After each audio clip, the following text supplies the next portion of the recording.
My name is Maia Stark. I'm an artist living in Saskatoon, Saskatchewan on Treaty 6 territory. I focus on painting and drawing, but I've also begun investigating ceramics as well.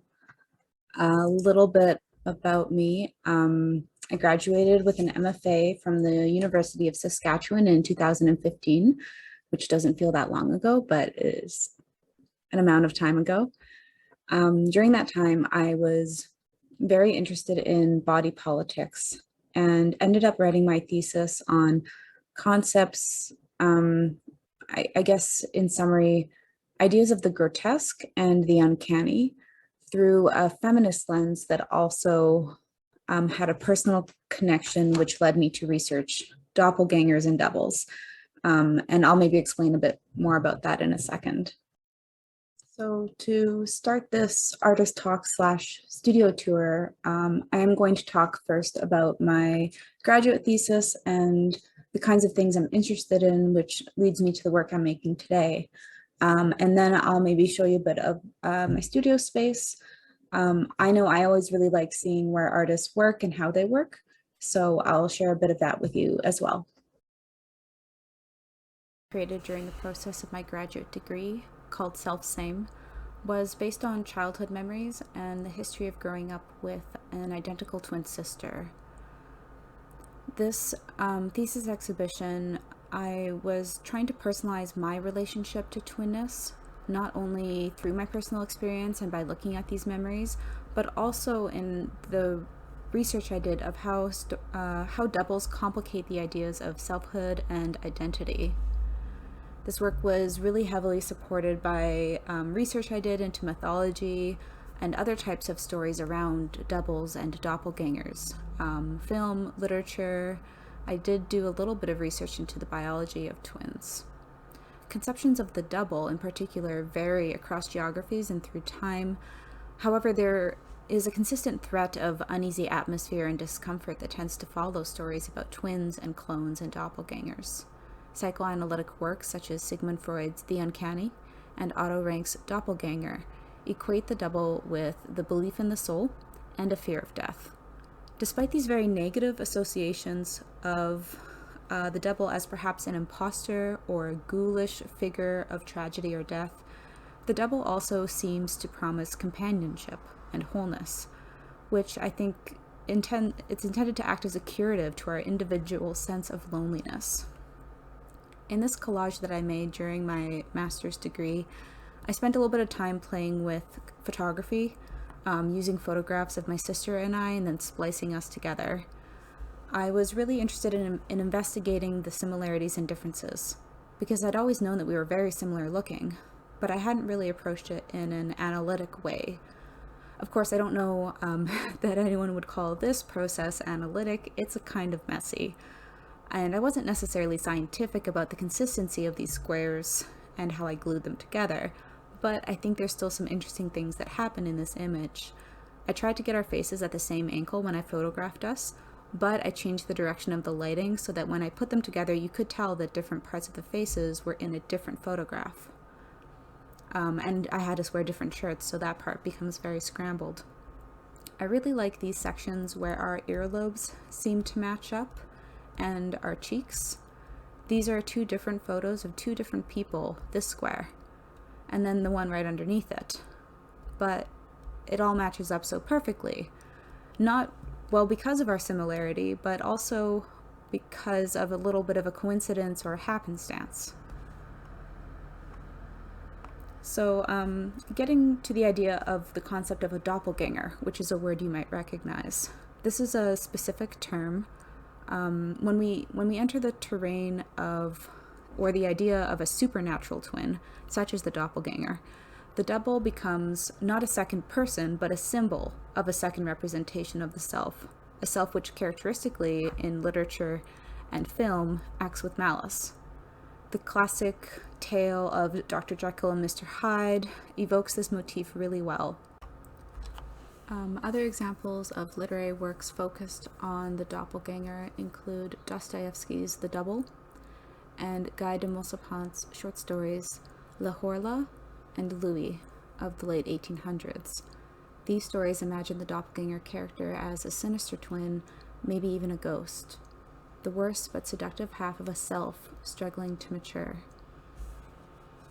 Present throughout popular culture is this portrayal of the doppelganger as the duality of a single individual's conscious goodwill and subconscious desires. I'd like to take some time now to focus on an artist who very specifically worked with the concept of a doppelganger. Swiss artist Cornelia Heidegger explores the concept of doppelganger in her photo series. Heidegger grew up familiar with the concept of a doppelganger at a young age, describing their presence in her childhood as scary and unsettling. Using her own body in her photographs, she photographs all sections separately so that the figures and the setting are disturbed with changes in perspective and subtle distortions of the figure and objects. The people in her images, usually herself, often seem aware of each other. The scene has this quiet yet dramatic tone as one double comes across another. In both photo series, Doppelganger 1 and Doppelganger 2, Heidegger draws on themes of the threatening double from German literature by introducing an element of danger or insecurity. The real self is not clearly implied in Heidegger's work. We cannot easily, if at all, deduce which body is the imposter, or if the two figures could have equal claim to a single identity.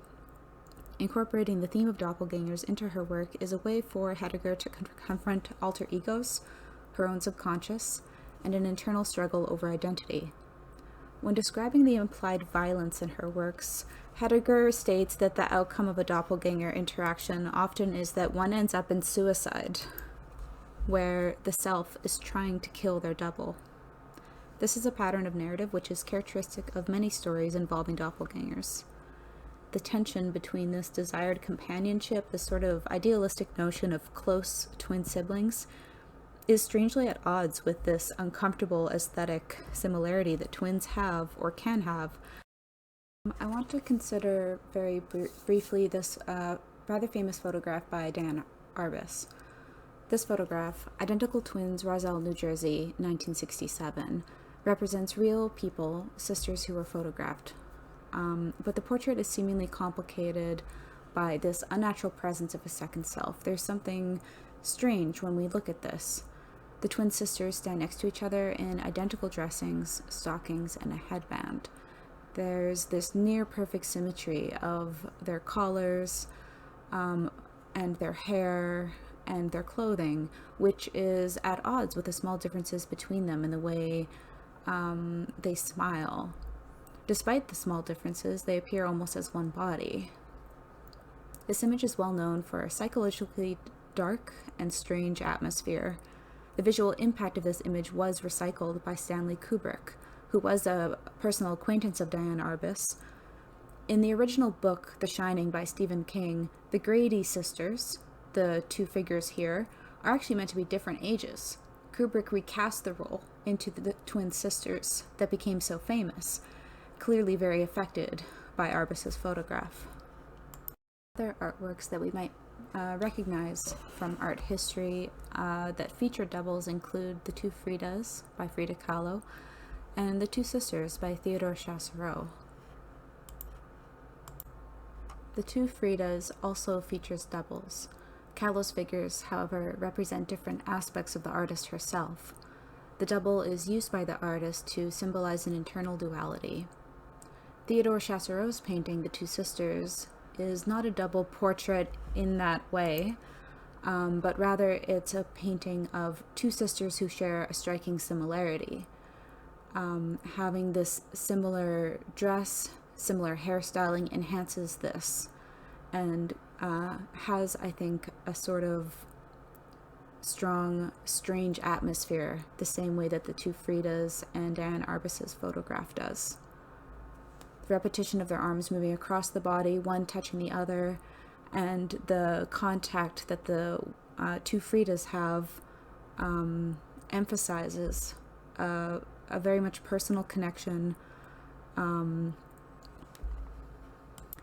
There's something sort of haunting about it. These images have stuck with me as I've continued in my artistic practice. In particular, I think there's something very interesting about approaching this sort of portrait-style surrealism, which has this formal attitude, but then incorporating the strangeness of not only twins or doubles, but some other part of their interaction. It disrupts the formality, but it still has this very quiet atmosphere. Since finishing my master's degree, my use of the double in painting has changed somewhat. I still feel very much a personal connection to the double. However, I'm not pulling from my history of my relationship with my twin sister anymore.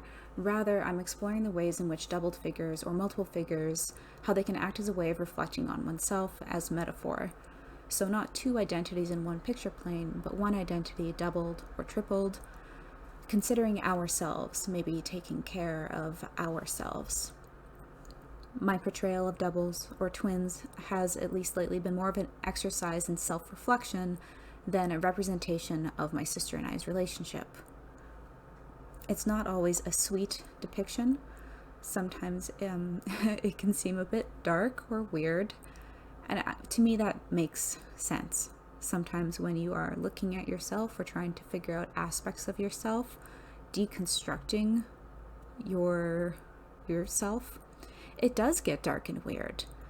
I think that's okay.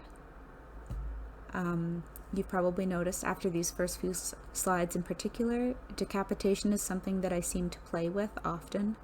I think my interest from that stems from fairy tales that include that as a theme. I've always liked stories from fairy tales or folk tales where a head is chopped off and it continues to sing, or it hops around on a table, or maybe it turns into a bird. So there's definitely that interest that inspires this, but I also feel that when I'm using sort of bodies coming apart in a composition, for me it's this particular mindset. It's sort of like if you could detach your head from your body, you can get some distance. And I think that sort of comes from this personal desire to just not be a body for a while, just be a floating head or a floating consciousness and take a break. It does speak to this sort of disassociation, I think, looking for distance, whether healthy or unhealthy. Maybe it's a place where you can reflect, but of course people can read it in different ways.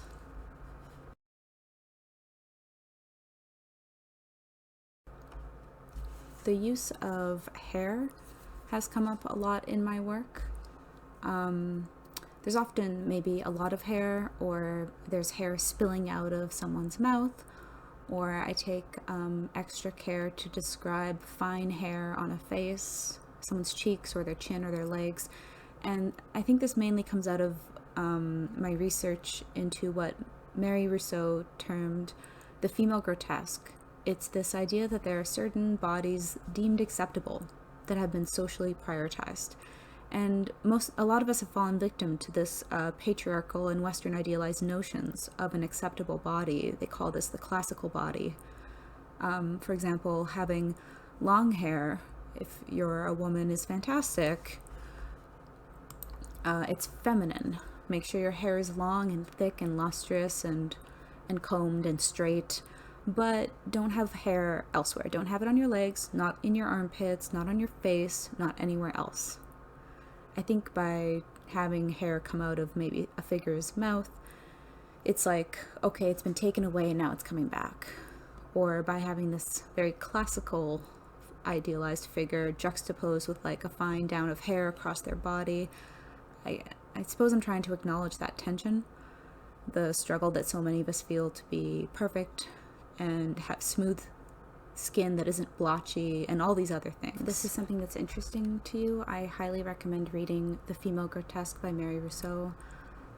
She contextualizes the idea of a classical body versus a grotesque body by discussing how ideas about the classical body has its origins within scientific racism and phrenology, and the reasoning why certain genders weren't allowed to be educated. It's really interesting. It's a really good read, and it gives some context for the way our society continues to function, unfortunately. My interest in the grotesque or in unsettling images in general aligns really well with my interest in fairy tales and folktales, in that these stories do have some very dark aspects to them, especially the older stories. There are often narratives where, just horrible things happen. You know, a young woman's hands are removed in order to engage with a deal with the devil. There are mothers who decapitate their children and plant them in the garden where a juniper tree grows. There's all kinds of transformations and metamorphosis that happens. I've been very interested in stories where animals are involved, perhaps transformed into people or vice versa.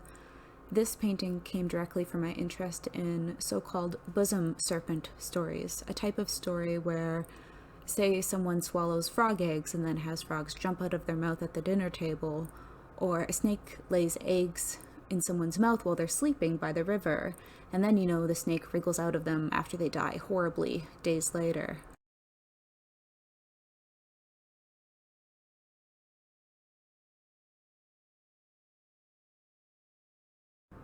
Back to this piece, and the idea of things inside, the idea of having these insects trapped in your body, for me, it creates this metaphor of different states of being or having different times at your life where the way you feel, it's almost like you're a different person throughout your life. Like something integral within you has changed or shifted or morphed or hatched. Another way in which I'm interested in sort of an animal-human body association is with two very specific sorts of monsters from stories and mythology, werewolves and harpies. Psychopomp is a Greek word, which I believe it means guide of souls. Psychopomps are in many different traditions. They are figures which act as a companion or a guide to the afterlife. There are many cultures and stories across the world that deal with the idea of dogs as these gatekeepers or gatekeepers to the underworld, or else as guides. Psychopomps can be human, they can be birds, they can be aquatic, but I was very interested in dog as Psychopomp.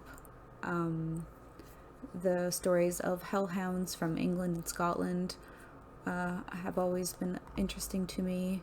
Dogs are very closely linked with the Greek goddess Hecate, who is sometimes depicted as dog-headed, which is an image I found really compelling. In fact, Hecate's companion pet dog is the watchdog Cerberus at the entrance to Hades, the three-headed dog. There is this interesting connection between dogs and the realm of the dead in many traditions.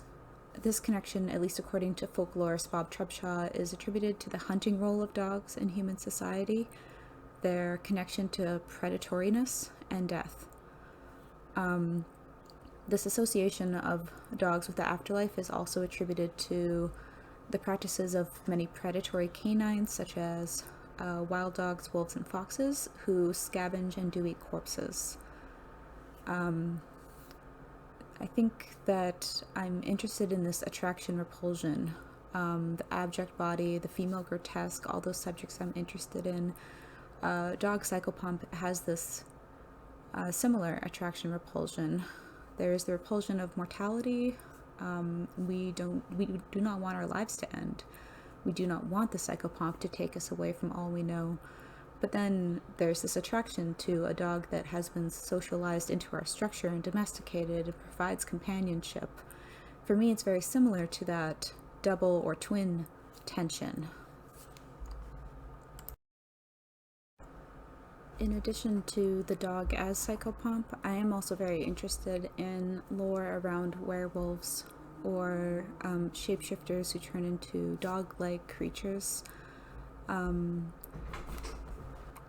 I think part of my reason is to take a creature which, at least in very popular lore, is quite masculine and beast-like, and I don't know, maybe have a feminine version or a calm version, or a version that is this Psychopomp who watches over you, who guides you, rather than a predator. Harpies are very interesting to me as well as a monster that is combined with a human figure. I see them as these protector figures similar to the black dog Psychopomps. Their stories and mythologies are very much more connected to ideas about justice, however. The Harpies in Greek and Roman mythology would take people who have done wrong and take them screaming and kicking away to the Furies for judgment. Harpies in these traditional stories are notably repulsive and horrible. They're more akin to the Hague witches of German folklore. They scream. In the story of Jason and the Argonauts, they snatch the food out of Jason's hand before he can eat at this luscious feast, and then they defecate all the food out to spite him. So Harpies for me are very much connected to that concept of the quote-unquote female grotesque, these feminine monsters that have feminine faces and bodies, and then the ways in which they are made very undesirable. Maybe we could use more Harpies. I see most of my works as a kind of slanted self-portrait. I think I'm usually trying to represent through symbol and atmosphere a particular mood or mindset that I've experienced.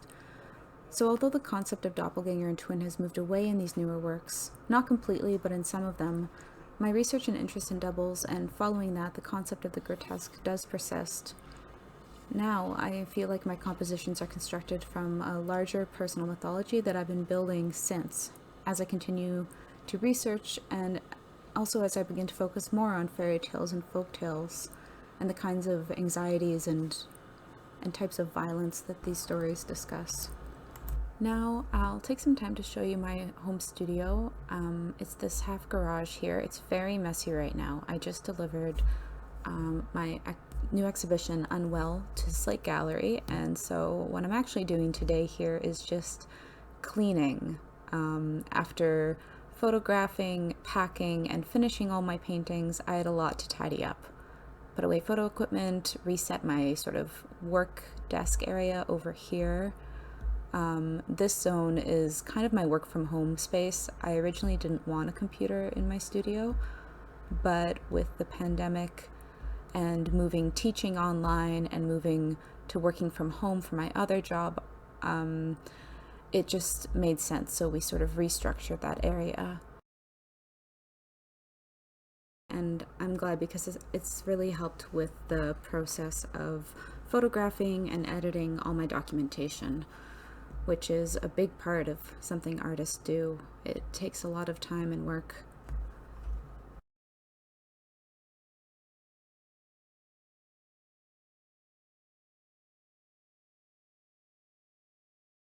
From this perspective, you can see the wall where I do most of my painting. My generous partner built the painting storage for me that you can see I'm putting stretchers away into here, which has really, really been a help. These two library carts he found online in an auction as well, and I really love them because when I have such a narrow space to work in, I can just move these around as I need to. Here's a few of the books that I mentioned earlier. The Culture of the Copy by Hillel Schwartz. This was a really valuable resource for me in terms of the discussion of twins, doppelgangers, and clones in culture and media. But this book also talks about things like the nature of the reproduction process in print, or even con artists pretending to be other people. I really love this book too, Bodies, Sex, Violence, Disease, and Death in Contemporary Legend. So Gillian Bennett approaches urban legends and traces them to their sort of more folklore roots as a way of discussing sort of our contemporary anxieties and how these anxieties are somewhat universal and carry through. It's really fascinating. Another book that I really appreciate is this sort of visual compilation or collection of essays about sort of anti-aesthetic aesthetics, the grotesque, the ugly, the repulsive in art history. and also investigating what our human fascination is with this kind of thing, the psychology behind that. With my interest in fairy tales and folktales, I do have several books that have collections of stories. My background being from Iceland, Scotland, and Ireland, I do focus on European stories, as those are the ones I kind of grew up knowing. I have a fantastic book, East of the Sun and West of the Moon, Tales from the North by Kay Nielsen. And I love the classic illustrations in all of these books. They're amazing in their own right. I am very lucky to have a small electric kiln in my studio, which I have just gotten running recently, so I'm still playing with it. I'm definitely learning humility as I continue to investigate clay. Sometimes things explode. I'm hoping I will do less of that in the future.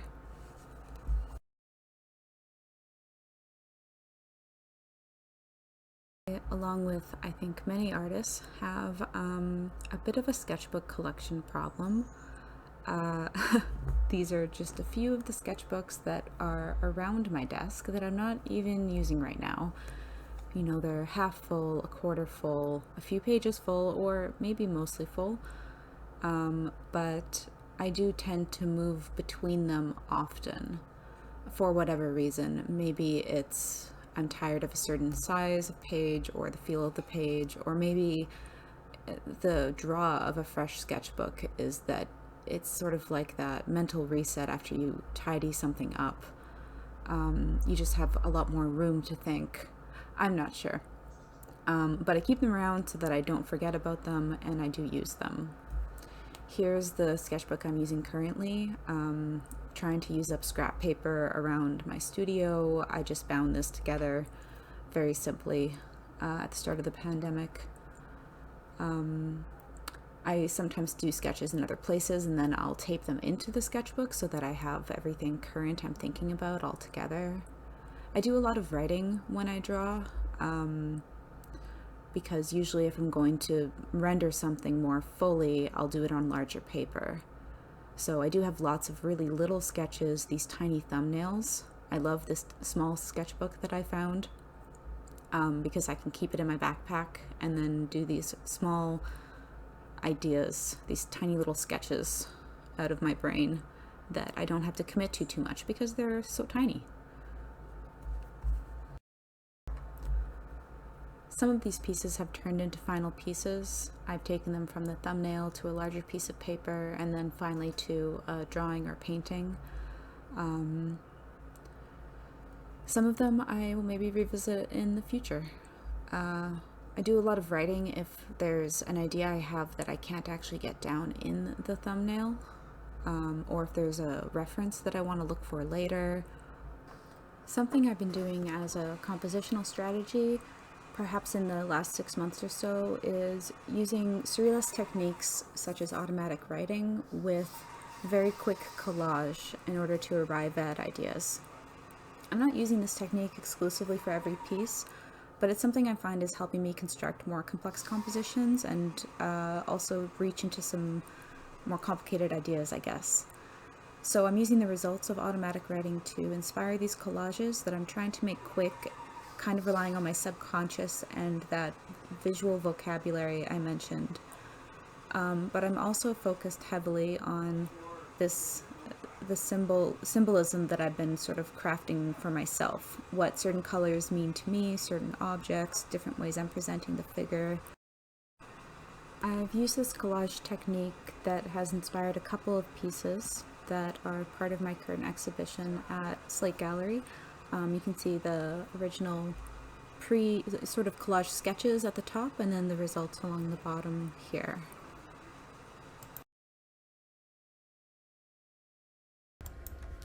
Today I am working on an idea I had for a painting on panel. Sometimes I'll use an absorbent ground that Golden Paints makes. I use this as my gesso on panel after I've sealed it and sanded it, because then I can use materials like gouache and ink and watercolor with, and trust that the gesso is going to adhere to those materials. You can see the absorbent ground container in the back there, so that's what I'll use for these works. For smaller works like this, and especially if I'm trying to take a video of it, I do work at my standing desk here. It's a little bit more comfortable, but I like to move works to the wall at some point because your perspective is a bit different when you're looking over top of a piece. Here's the finished work. So I hope that provides you a little bit of insight into how I work.